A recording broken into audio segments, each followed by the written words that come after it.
ठीक आहे. I hope माझी स्क्रीन विजिबल आहे. Yes sir. काल आपण बघितला होता custom table by using existing data element and domain. ठीक आहे. आज आपण काय बघू, custom table by using custom data element and custom domain. Custom data element आणि कस्टम डोमेन काय, तर आज आपण डेटा एलिमेंट आणि डोमेन ह्या दोन्ही गोष्टी बनवून बघू आणि त्याच्यानंतर टेबल क्रिएट करू. ठीक आहे. मग आता DDIC ला ऍक्सेस करायसाठी माझ्याजवळ टी कोड काय, SC11. SC11 मध्ये गेलो, एक नवीन टेबल क्रिएट केला, Z8PM TV टेबल. ठीक आहे. या नावाचं मी एक टेबल क्रिएट करतो.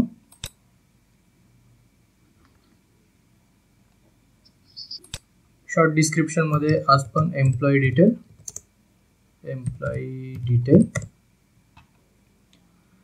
डेटा क्लास मी काल सांगितलं होतं. डेटा क्लासचं काम काय, तर टेबलला ट्रान्सपोर्ट करताना कंट्रोल करायचं काम डिलिव्हरी क्लासचं आहे. ठीक आहे. याच्यामध्ये 4 ते 5 आपण ऑप्शन बघितले होते. ACLGW अशी 5-7 एंट्र्या होत्या, बरोबर आहे बघा. ACLGESW याच्यापैकी मेजॉरिटी टाइम आपल्याला A आणि C या दोनच फील्डवरती काम करायचं असते आणि बाकीचे ऑप्शन हे SAP साठी यूज करतात. अदरवाईज ते आपल्याला सांगतील की यांच्यापैकी कुठला तरी एखादी ऑप्शन सिलेक्ट करायला, त्याच वेळेस मग आपण हे ऑप्शन सिलेक्ट करायचे. अदरवाईज बाय डिफॉल्ट A किंवा C ह्या दोनच गोष्टी घ्यायच्या. आता याच्यातला मी A हा एक ऑप्शन सिलेक्ट करतो. त्यानंतर बघितला होता आपला डेटा ब्राउझर. डेटा ब्राउझर मध्ये आपले टोटल 3 ऑप्शन बघायला मिळतात. Maintenance allowed with restrictions, maintenance allowed आणि maintenance not allowed. Maintenance allowed with restrictions मध्ये काय, तर आपण एखादी टेबल बनवलं आणि त्या टेबलमध्ये मोजक्या फील्ड तुम्हाला एडिट करायचे आहेत, तर आपण मेंटेनन्स विथ रेस्ट्रिक्शन्स करू शकतो. मग मेंटेनन्स अलाउड मध्ये काय बघितलं होतं, तर सगळे फील्ड्स आपण एडिट करू शकतो. त्यामध्ये नवीन डेटा फिल करू शकतो आपण, काही डेटा अपडेट करू शकतो, चेंज करू शकतो. त्यानंतर मेंटेनन्स नॉट अलाउड मध्ये आपण कुठल्याही गोष्टी एडिट करू शकत नाही. एकदा टेबल बनला तर तो फायनल, त्याच्यामध्ये दुसरा कुठलाही फील्ड आपण ऍड करू शकत नाही. ठीक आहे. हा झाला आपला डिलिव्हरी अँड मेंटेनन्स क्लास. याला मी करून देतो सेव्ह.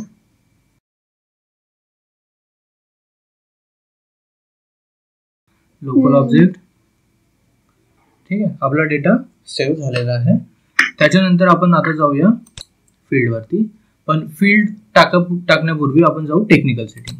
ठीक आहे. आपण टेक्निकल सेटिंग काल शेवटी बघितला होता, आज आधी बघूया. टेक्निकल सेटिंग मध्ये गेलो, डेटा क्लास मध्ये गेलो. डेटा क्लास काय रिप्रेझेंट करते, तर which type of data you want to stored in database table. Which type of data you want to stored in database table हे डेटा क्लास मधून आपण चूज करू शकतो. मग डेटा क्लास मध्ये आपल्याला APPL0, APPL1 असे 4-5 ऑप्शन मिळतात. याच्यामध्ये प्रत्येक APPL साठी what type of data you want to store असे ते ऑप्शन दिलेले आहेत APPL चे. जसं master data, transparent table, transaction data, transparent table. तर त्याच्यापैकी APPL0 हा ऑप्शन मी सिलेक्ट करतो. त्यानंतर साईज कॅटेगरी. साईज कॅटेगरी काय रिप्रेझेंट करते, तर तुम्हाला टोटल किती मेमोरी अलोकेट करायची आहे साईज कॅटेगरीवरून आपण चूज करू शकतो. समजा आपली मेमोरी ह्याच्यापेक्षा जास्त इन्क्रीज होत असेल, 500K पेक्षा जास्त इन्क्रीज होत असेल, तर ऑटोमॅटिकली हा 0ला अपग्रेड करून 1 करून घेणार. म्हणजे तुमच्या टेबलला कुठेही काही ऍब्स्ट्रॅक्शन येणार नाही. ठीक आहे. त्याच्यानंतर आपण बफरिंग बघितला होता. बफरिंग काय असते, आपल्याजवळ असते database server, presentation server, application server. जेव्हा आपण प्रेझेंटेशन सर्व्हर वरून एखादी गोष्ट रिक्वेस्ट करतो डेटाबेस टेबलकडे, ठीक आहे, तर काय करते, मग ऍप्लिकेशन सर्व्हर त्या डेटाबेस सर्व्हर मध्ये जाऊन चेक करते रिक्वायर्ड डेटा डेटाबेस टेबल मध्ये आहे की नाही. जर का रिक्वायर्ड डेटा डेटाबेस टेबल मध्ये असेल तर तो प्रेझेंटेशन सर्व्हर पर्यंत घेऊन येते. बफरिंग मध्ये काय होतो, जेव्हा आपण एखाद्या टेबलला फ्रिक्वेंटली ऍक्सेस करायचा असते त्यावेळेस तो डेटा डेटाबेस टेबलमध्ये स्टोअर न करता, डेटाबेस टेबलमध्ये तर स्टोअर्ड असतोच पण ऍप्लिकेशन सर्व्हरवरती सुद्धा स्टोअर्ड असतो. मग जेव्हा आपण प्रेझेंटेशन सर्व्हरकडून ऍप्लिकेशन सर्व्हरकडे रिक्वेस्ट टाकतो रिक्वायर्ड डेटासाठी किंवा त्या टेबलसाठी ज्या टेबलसाठी आपण बफरिंग इनेबल केलेलं आहे, तर ते काय होणार, ऍप्लिकेशन सर्व्हरवरूनच डेटा आपल्याला प्रेझेंटेशन सर्व्हरवर येणार.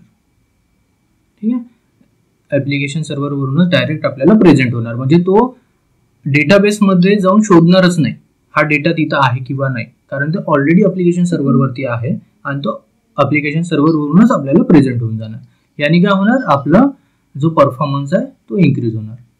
ठीक आहे, एवढ्या आपण सेटिंग बघितल्या होत्या आणि याच्यातल्या बफरिंगच्या काही टाइप्स बघितले होते. Single record buffering, generic area buffering आणि फुली बफरिंग. यातला काय जे काही डिफरन्स आहे ते सुद्धा आपण बघितलं होतं. यामध्ये मेजरली फक्त दोनच सेटिंग्स आहेत टेक्निकल सेटिंगमध्ये, FPPL 0 आणि साईज कॅटेगरी. एवढं घेतल्यानंतर आपण केलो या टेबलला सेव्ह. ठीक आहे, सेव्ह झालं. आता जायचं बॅक. आता आपण एक एक फील्ड क्रिएट करू. फर्स्ट फील्ड आपण मॅन्डेट घेतो. मॅन्डेट कावर घेतो, कारण की क्लायंट डिपेंडेंट करायचं असतं म्हणून.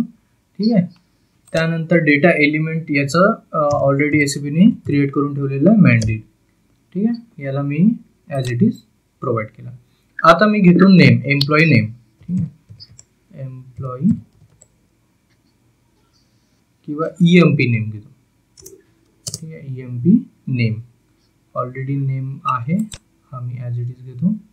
त्यानंतर याला मी एक कीवर्ड ठेवतो झेड नेम, फॉर एक्झाम्पल 2 घेऊन बघतो. सर कालच्याच टेबल मध्ये डेटा टाकतोय का आपण? नाही, मी दुसरा टेबल क्रिएट करतोय ना. नाही, नेम काल पण आपण असंच दिलं होतं ना. हो, असंच दिलं होतं, पण आता आपण कस्टम क्रिएट करून बघत आहोत. काल मी काय केलं होतं, डेटा एलिमेंट जे ऑलरेडी क्रिएटेड आहेत तेच डेटा एलिमेंट मी वापरल्या. आज आपण हा डेटा एलिमेंट काय असते ते क्रिएट करून बघत आहोत. ठीक आहे, डेटा एलिमेंट मध्ये मी काय केलं, आता झेड नेम, पहिले कालच्या टेबलमध्ये आपण बघितला होता झेड नेम फक्त, आजच्या टेबलमध्ये झेड नेम 2 घेऊन बघतो हा अवेलेबल आहे का. याला मी केला एंटर. हा सुद्धा कोणीतरी क्रिएट केलेला आहे. ठीक आहे, कॅरेक्टर 20 आणि नेम हे आलं. आपल्याला काय करायचं आहे, तर नवीन क्रिएट करायचं आहे. ठीक आहे, 2च्या जागी मी घेऊन बघतो 3, एंटर. हा, इथं बघा आता खाली एक मेसेज आलेला आहे, Z name 3 is not active. ठीक आहे, आणि सगळ्या गोष्टी 0 आलेल्या आहेत. बरोबर, याचा अर्थ हा डेटा एलिमेंट क्रिएट केलेला नाहीये. हा डेटा एलिमेंट क्रिएट केलेला नाहीये, आपल्याला क्रिएट करून बघायचा. मग क्रिएट करायसाठी काय, तर याच्यावर डबल क्लिक करायचं. डबल क्लिक केल्यानंतर असं एक पॉपअप मेसेज येईल, तुम्हाला हा डेटा एलिमेंट क्रिएट करायचा आहे का, यस म्हणायचं. त्यानंतर परत क्रिएट डेटा एलिमेंट, यस. इथं आपल्याला शॉर्ट डिस्क्रिप्शन प्रोव्हाइड करावं लागेल. आपलं शॉर्ट डिस्क्रिप्शन आहे एम्प्लॉई नेम.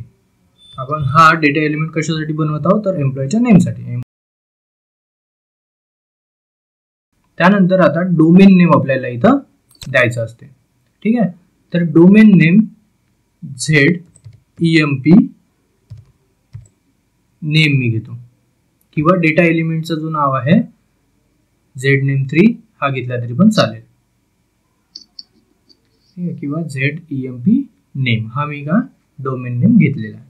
आता याला मी करतो सेव्ह. सर डोमेनचं मीनिंग काय आहे?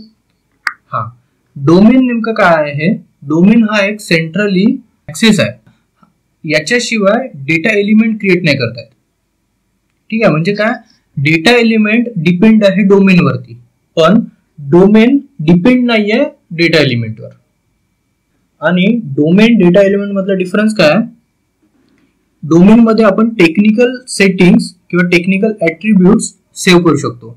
टेक्निकल ऍट्रिब्यूट्स म्हणजे काय काय, याला मी एकदा सेव्ह करतो, लोकल ऑब्जेक्ट.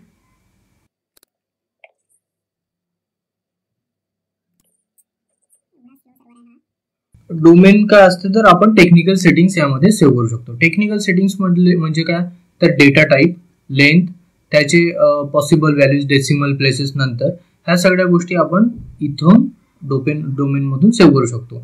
परत मी याच्यावरती डबल क्लिक करतो, जातो आणि याच्यावर करून डबल क्लिक करतो.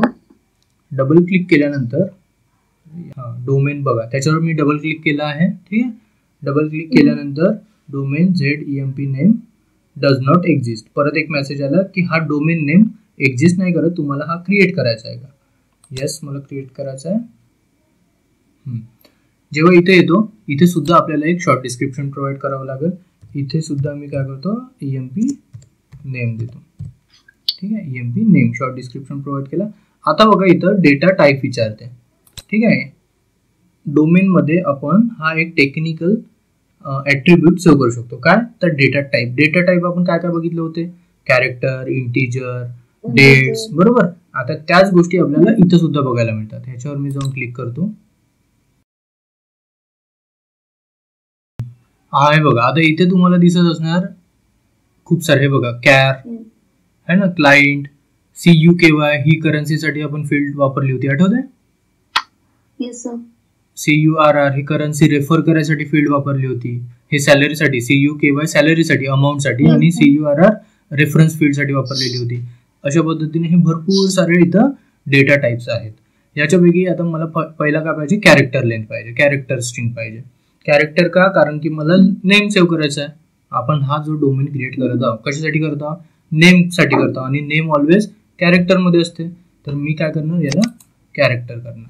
कॅरेक्टर घेतलो, इथं आला कॅरेक्टर. त्याच्यानंतर नंबर ऑफ कॅरेक्टर मध्ये जसं मला आता पाहिजे 10 नंबर ऑफ कॅरेक्टरचं मला पाहिजे. ठीक आहे, इथं डेसिमल प्लेसेस पाहिजे का, नाही पाहिजे. ठीक आहे, मग आता मी काय करणार, फक्त याच्यात डेटा टाईप प्रोव्हाइड करणार, नंबर ऑफ कॅरेक्टर प्रोव्हाइड करणार, आणि याला करणार सेव्ह. याला सेव्ह करणार. सेव्ह केल्यानंतर एक लोकल ऑब्जेक्ट सेव्ह.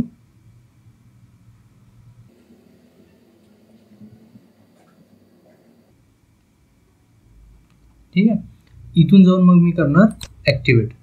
डोमेन एकदा आपण क्रिएट केलो, हा डोमेन क्रिएट करून राहिला. ठीक आहे, तर इथून आपण काय करतोय, ऍक्टिव्हेट करतोय. याला केलो सेव्ह.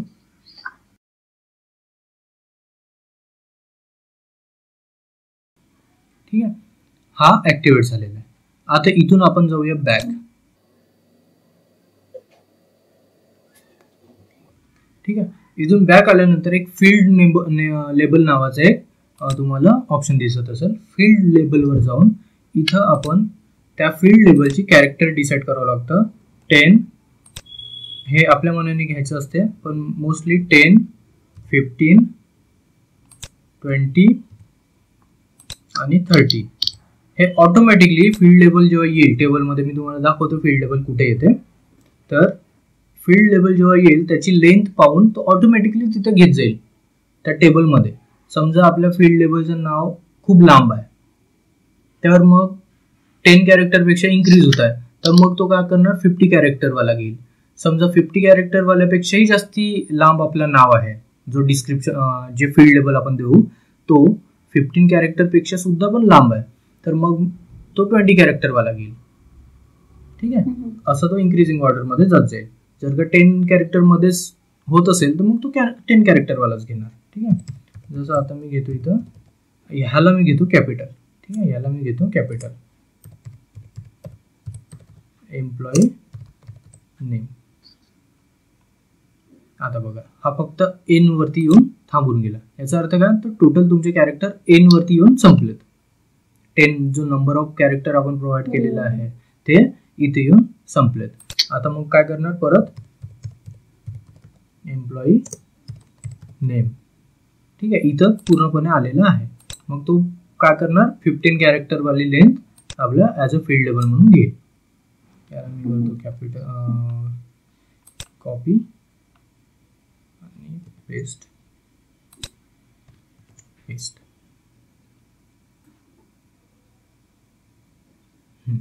आता याला मी करतो सेव्ह, आणि इथून सुद्धा ऍक्टिव्हेट करतो. इथून सुद्धा काय करतो, मी ऍक्टिव्हेट करतो.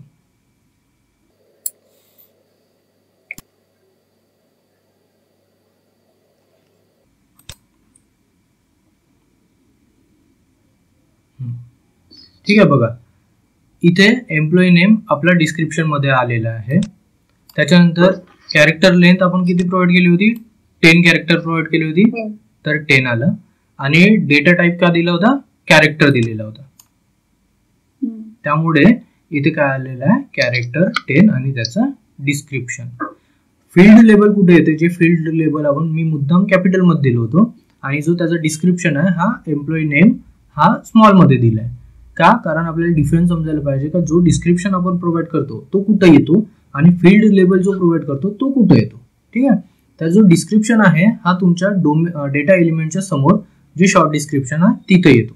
ठीक आहे. आणि फील्ड लेबल कुठे येतो, जो फील्ड आपण क्रिएट करतो ते मी तुम्हाला दाखवतो जेव्हा आपण टेबल TMG क्रिएट करू तेव्हा. ठीक आहे. कॉन्टेंट मध्ये जाऊन वगैरे तिथे येतात ते. आता झाला आपला एम्प्लॉई नेम. त्याच्यानंतर आपण आता घेऊ employee last name.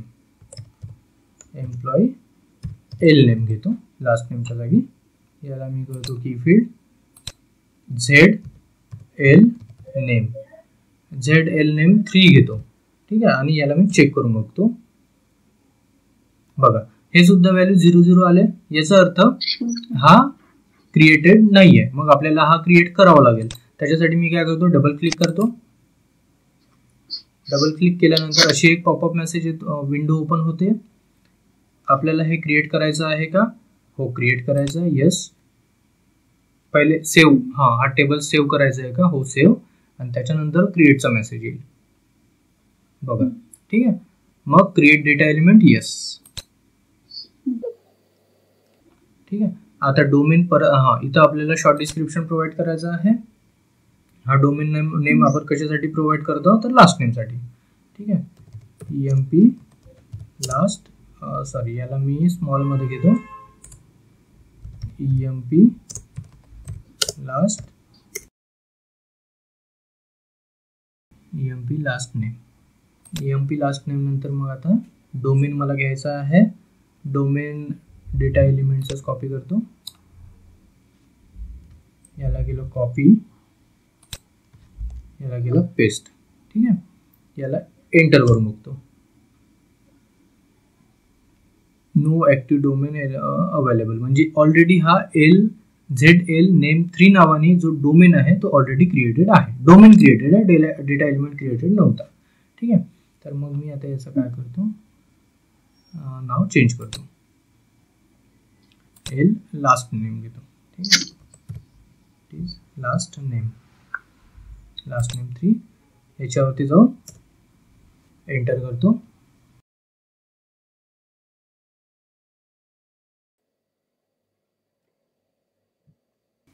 Double click करावं लागतं. डबल क्लिक करून do you want to save before editing, yes. त्याच्यानंतर do you want to create, yes. Local object, do you want to create, yes. इथे येऊन मग आता आपल्याला परत शॉर्ट डिस्क्रिप्शन प्रोव्हाइड करावं लागेल. Employee last name, employee last name. Data type परत कॅरेक्टर.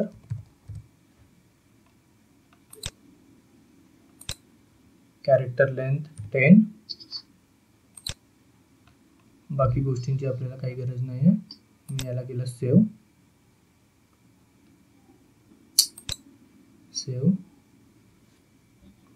ऍक्टिवेट.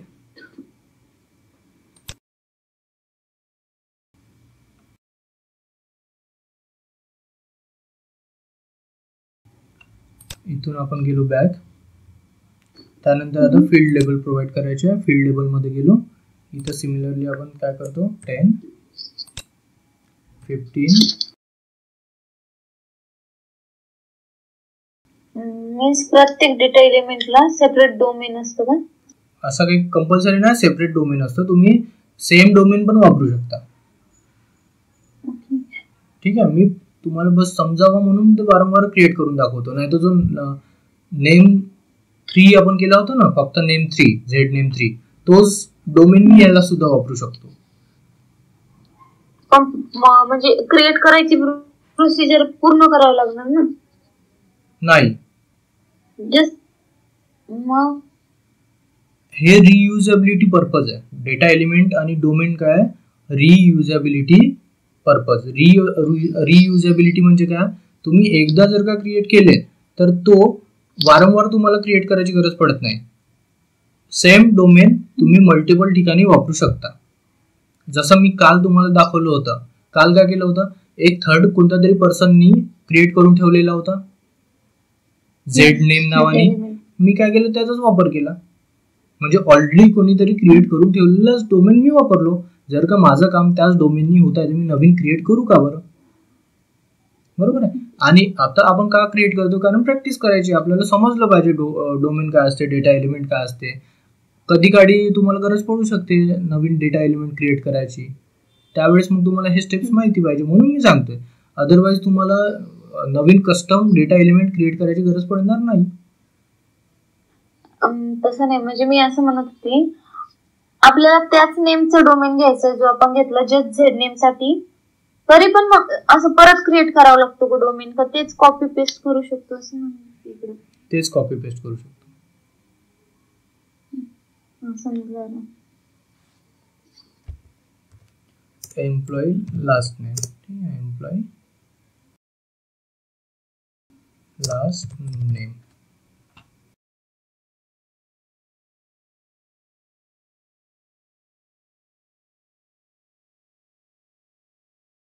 आपण जर टेबल क्रिएट केली ती सगळी आता डेटाबेस मध्ये स्टोअर होतात का?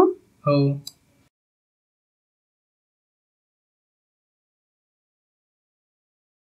याला गेला सेव्ह, परत केला चेक.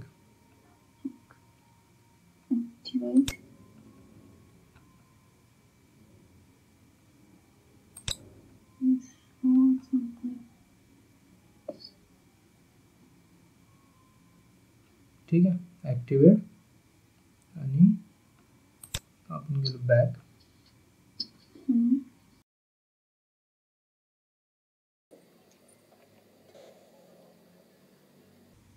ठीक आहे. तर इथं आता तुमचं हे बघा एम्प्लॉई लास्ट नेम नावाचा जो दुसरा आपण डोमेन क्रिएट केला तो इथं क्रिएट झालेला आहे. आता जसं तुमचा प्रश्न होता की आपल्याला हा जो डोमेन आता ऑलरेडी समजा माझा क्रिएटेड आहे आणि याच नावाचा आपल्याला डोमेन क्रिएट करायची गरज पडेल तर करता येईल का? तर त्याच नावाची परत दुसरा डोमेन क्रिएट करता येणार नाही, कारण तोच as it is copy paste होऊन जाणार. समजा मी एखादी घेतो मिडल नेम, ठीक आहे, एम्प्लॉई एम नेम, ठीक आहे. आता मी काय करतो, हा जो आहे डेटा एलिमेंट क्रिएट केलेला याला मी करतो कॉपी आणि याला इथं मी करतो पेस्ट. ठीक आहे, याला मी काय केलं, कॉपी पेस्ट केलं, फक्त एंटर दाबतो. बघा ज्या गोष्टी आपण क्रिएट केल्या त्याच ॲज इट इज आल्या का? कॅरेक्टर 10 एम्प्लॉई नेम समजलं. म्हणजे तुम्ही एकदा डोमेन क्रिएट केले तर परत डोमेन क्रिएट करायची गरज पडत नाही. तर एकदा आपण डेटा एलिमेंट क्रिएट केलो तर वारंवार आपल्याला डेटा एलिमेंट क्रिएट करायची गरज पडत नाही. ठीक आहे. त्याच्यानंतर समजा आता मी घेतो एज, इथं परत एक Z age for example 3. Already Z age नावाने कोणतरी क्रिएट करून ठेवलेलं आहे. ठीक आहे, बघा खाली आहे, मी याला एंटर करतो. ऑलरेडी क्रिएटेड आहे, मी एंटर केलाय फक्त. एंटर केल्यावर बघा ऑटोमॅटिकली याची इंटिजर 1, 3 आणि एज ऑलरेडी जो ज्याने कोणी हा डोमेन क्रिएट करून ठेवलेला होता तो ऑटोमॅटिकली आला. पण आपल्याला तो यूज नाही करायचा, मला आपला कस्टम क्रिएट करायचा. याच्यावर मी आता झेड एज 3 नावाने क्रिएट करतो, याच्यावर मी करतो एंटर. बघा आता सगळ्या व्हॅल्यू 0 आल्या. 0 आल्या याचा अर्थ समजायचा की हा डोमेन क्रिएटेड नाही आहे. ठीक आहे, हा डोमेन क्रिएटेड नाही, मग डेटा एलिमेंट क्रिएटेड नाही. याच्यावर मी आता जातो, डबल क्लिक करतो. आता सेव्ह करायचं आहे का ते विचारते, यस.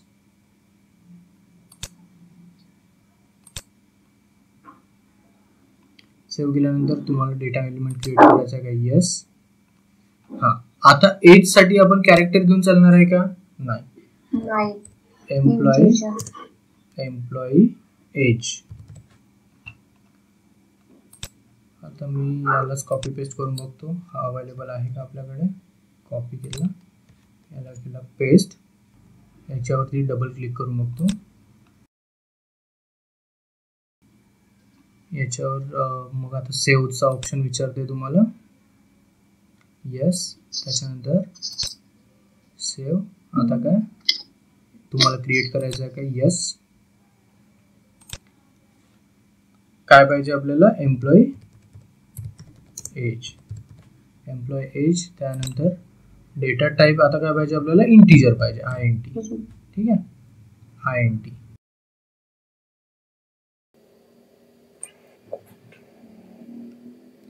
क्लायंट्स दॅट्स, हे बघा इथं दिसत आहे इंटीजर 1, इंटीजर 2 असे भरपूर सारे इंटीजरचे ते दिलेले आहेत, है ना.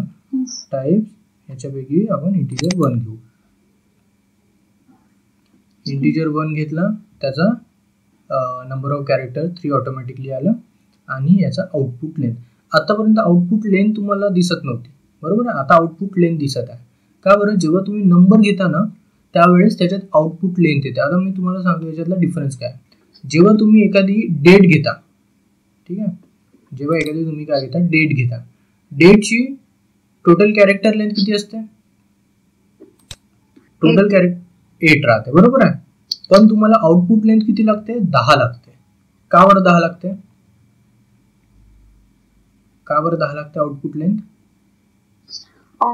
ते स्टार्टिंगची आणि एंडिंगची स्पेस पण कन्सिडर करत असेल. समजा आजची तारीख आहे किती? 28. त्याच्यानंतर डॉट येते. मग ते डॉट सुद्धा एक कॅरेक्टर ऑक्युपाय करणार. यस. त्याच्यानंतर मंथ येणार. यस. 09. त्याच्यानंतर परत एक डॉट येणार आणि त्याच्यानंतर आपली इयर येणार. मग त्या 2 डॉटची जी स्पेस आहे ते आपल्याला आउटपुट लेंथ मध्ये घ्यावं लागते. त्यामुळे टोटल आउटपुट लेंथ किती येणार? 10 येणार. आता पुढची मी डेट वाली घेऊन दाखवतो तुम्हाला, ठीक आहे. डॅट्स मध्ये आपण डॉट वगैरे काहीच नाही देत ना. ते सिस्टीम मध्ये ऑलरेडी सेव्ह आहे. हा आपण सेव्ह करतो का? हे आपण घेऊन राहिलो, करत आहोत, क्रिएट करत आहोत ना. ते ऑलरेडी सेव्ह आहे तिथं आउटपुट लेंथ त्याचे 10 डॅट्स मध्ये. तिथं आपल्याला 10 द्यायची आउटपुट आहे. हा, याला केलं सेव्ह, ऍक्टिवेट, परत सेव्ह,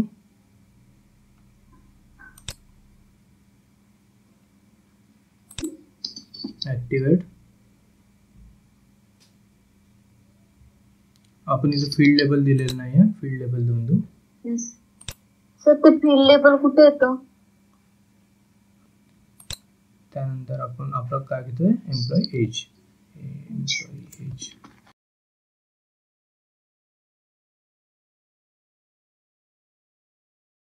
आता आपला हा 10 कॅरेक्टर मध्ये पूर्ण आला, त्यामुळे तो त्या टेबल मध्ये कुठे घेणार? तर हे 10 कॅरेक्टर वालाच आउटपुट मध्ये घेऊन येणार. याला गेला सेव्ह, याला गेला सेव्ह. डेटा टाइप्स मध्ये गेलो, याला सेव्ह घेतला आणि याला केलं मी ऍक्टिवेट.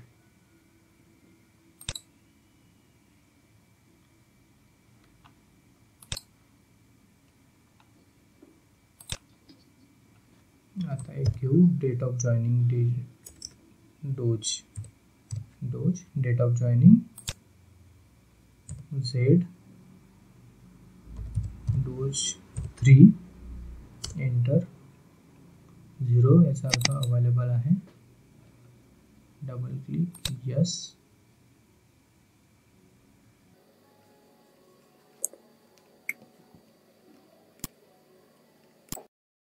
Create data element. त्यानंतर date of joining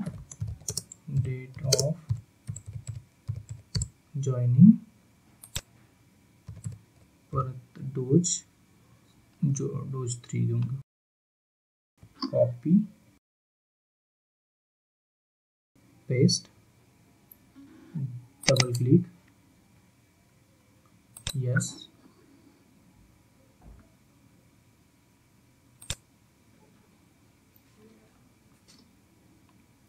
do you want to create? Yes. Same repeat steps आहेत. आता इथं काय करतो आपण, एम्प्लॉई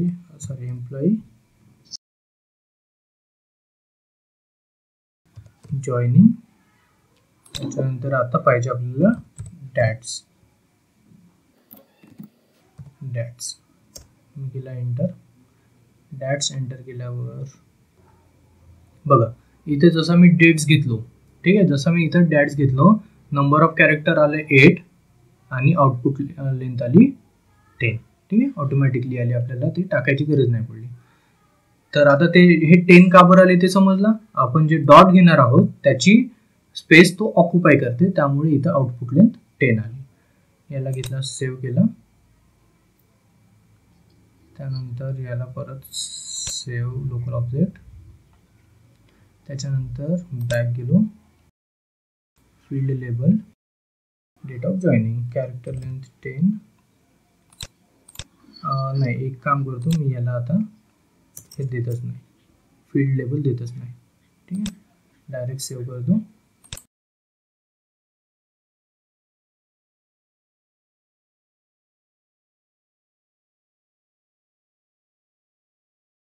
बघा एरर आलं. ठीक आहे, एरर का बरं आलं,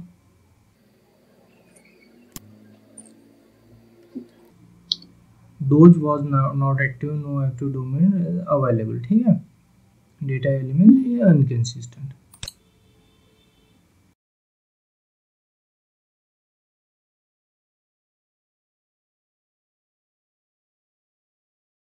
नो ॲक्टिव्ह डोमेन, ओके. याच्यात गेलो Z-Doge 3 मध्ये. हा बघा, हा न्यू होता, याला आपण ॲक्टिव्ह केला नव्हता म्हणून तो एरर येत होता. याला मी केलं होतं, फक्त सेव्ह करून बॅक गेलो होतो, सेव्ह. त्याच्यानंतर आता याला करतो ॲक्टिवेट आणि आता बॅक. आता मी परत सेव्ह करतो, इथून आता याला ॲक्टिवेट करतो. बघा ॲक्टिवेट झालेला आहे. आपण याला फील्ड लेबल प्रोव्हाइड केलेले नाही आहेत. ठीक आहे, याला फील्ड लेबल प्रोव्हाइड केलेले नाही आहेत. ॲक्टिवेट आहे, मी बॅक जातो. ठीक आहे, एवढे आता सध्यापुरतं आपल्याला फील्ड्स आपण घेतलेले आहेत. याचा आपण आता TMG क्रिएट करून बघू. याला परत सेव्ह केलं आणि इथून सुद्धा ॲक्टिवेट केलं.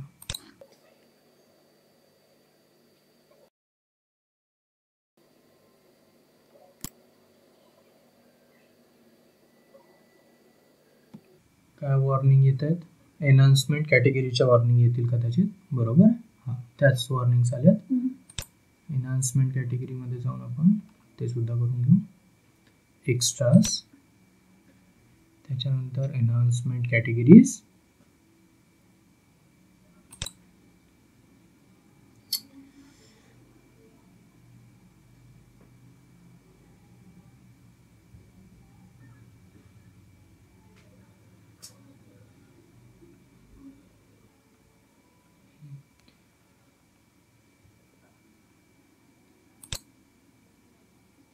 can be dip enhance, copy,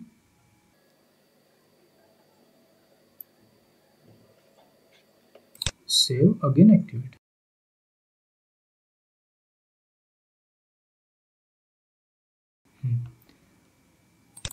table content मध्ये गेलो आपण. नंबर ऑफ एंट्रीज आपली काहीच नसणार आहे.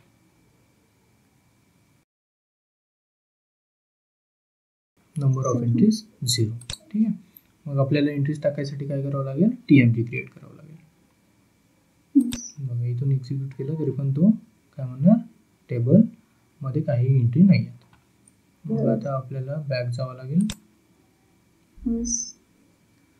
बॅक जाऊन युटिलिटीज मध्ये TMG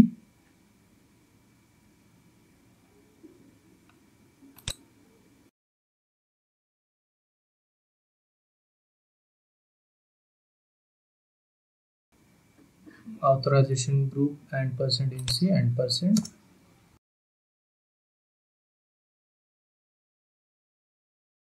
फंक्शन ग्रुप आपला टेबल नेम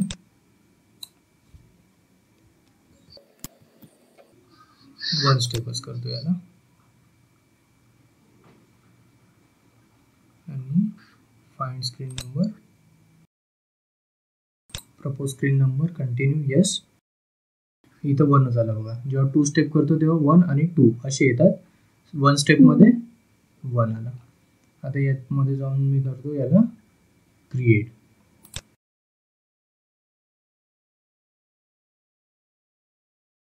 क्रिएट सेव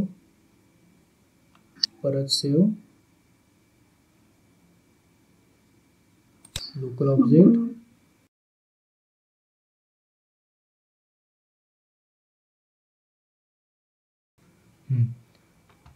आपली आता TMG क्रिएट झालेली आहे. इथून जाऊया SM30 मध्ये मॅक्सिमम नंबर ऑफ रीच. ठीक आहे बघा हा मेसेज आला. मी जो टास्क तुम्हाला दिलेला होता की आपण किती number of GUI screens open करू शकतो. ठीक आहे याचा अर्थ आपले जे मॅक्सिमम नंबर आहेत ते रीच झालेले आहेत. बघा खूप सारे ओपन करून आहेत.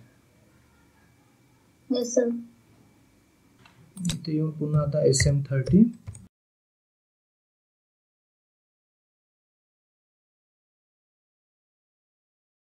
मेंटेन मध्ये गेलो.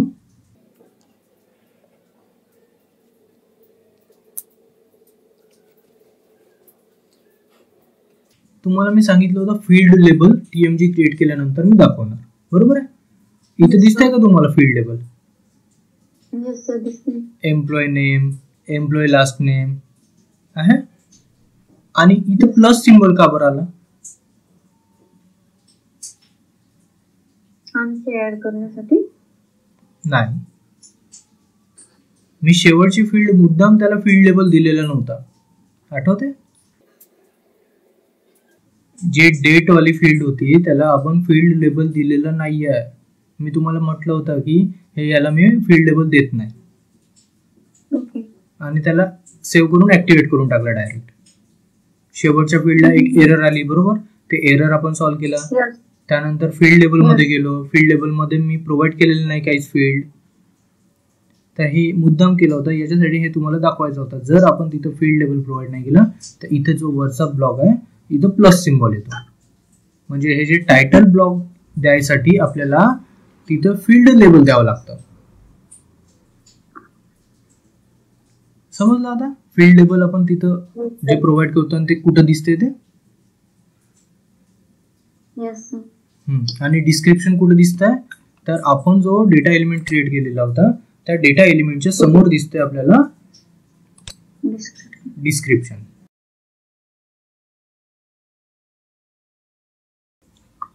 ठीक आहे इथे गेलो आपण बॅक आलो परत बॅक आलो. बघा जे आपण डोमेनला डिस्क्रिप्शन प्रोव्हाइड केलेले होते ते कुठे आले? इथं आले. बरोबर आहे. आणि जे फील्ड लेबल प्रोव्हाइड केलेले होते ते जे फील्ड लेबल आपण प्रोव्हाइड केले होते ते इथं आले. ठीक आहे. आता इथून तर पुढे तुम्हाला माहितच आहे. न्यू एंट्री इथं गेलं. न्यू एंट्री मध्ये क्लिक केलं. त्यानंतर इथे जाऊन नवीन एखादी नाव घेतो. सागर फॉर एक्झाम्पल मिश्राम. एम्प्लॉई मिडल नेम वडिलांचा नेम मारुती. त्याची एज घेतो 23 आणि हे आहे date of joining. Date of joining साठी इथं मी गेलो.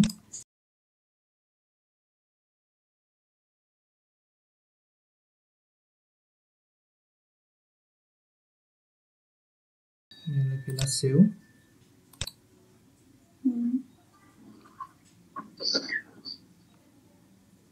इथून गेलो बॅक.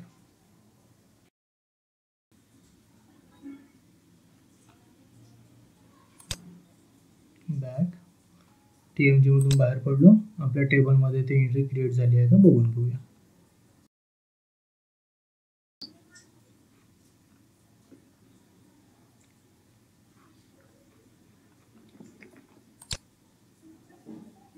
टेबल कंटेंट मध्ये गेलो, नंबर ऑफ एंट्रीज 1 आलेली आहे. याला क्लिअर केलं, क्लोज.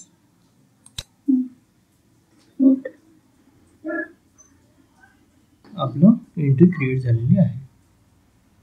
ठीक आहे. आणि या टेबलच्या टायटल मध्ये काय आले आहेत बघा, mandate, employment name, employee last name, employee middle name, age आणि डेट ऑफ जॉईनिंग.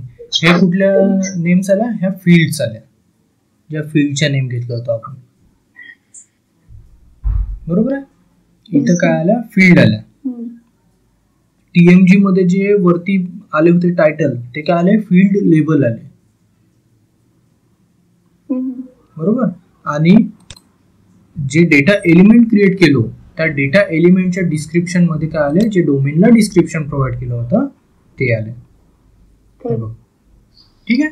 समजलं आता डिफरन्स. डेटा एलिमेंट कुठे गेला, फील्ड कुठे गेलेत आणि फील्ड लेबल कुठे गेलेत.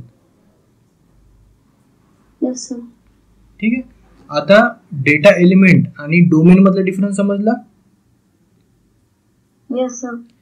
डेटा एलिमेंट हा डिपेंडेंट आहे डोमेन वरती.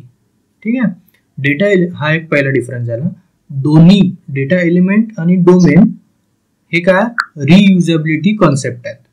रियुजेबिलिटी कॉन्सेप्ट म्हणजे काय, समजा एखादी डेटा एलिमेंट तुम्ही ऑलरेडी क्रिएटेड आहात, तर सेम डेटा एलिमेंट तुम्ही वारंवार यूज करू शकता.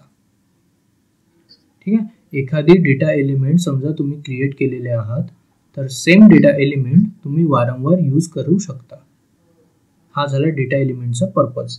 त्याच्यानंतर डेटा एलिमेंट काय असते, data element is a compose of data type, character length and short description. हे बघा इथं समोरच आहे तुमच्या.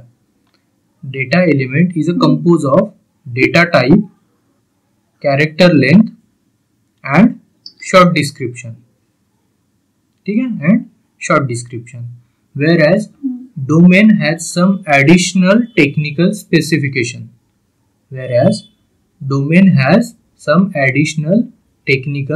specification. Such as output length, sign, परत conversion routine. These some additional features domain possesses. ठीक आहे. दोघांमधला डिफरन्स समजला, डेटा एलिमेंट आणि डोमेन मधला. Both are reusability concepts. Data element हा डिपेंडेंट आहे डोमेन वरती, बट डोमेन हा इंडिपेंडेंट आहे डेटा एलिमेंट वर. ठीक आहे. ठीक आहे. मग आता आपण थांबूया इथे. तुम्ही प्रॅक्टिस करा, कस्टम टेबल क्रिएट करा, एक विथ एक्झिस्टिंग डोमेन यूज करून करा, एक्झिस्टिंग डेटा एलिमेंट यूज करून करा, आणि दुसरा टेबल क्रिएट करा तर कस्टम डोमेन आणि कस्टम डेटा एलिमेंट क्रिएट करा.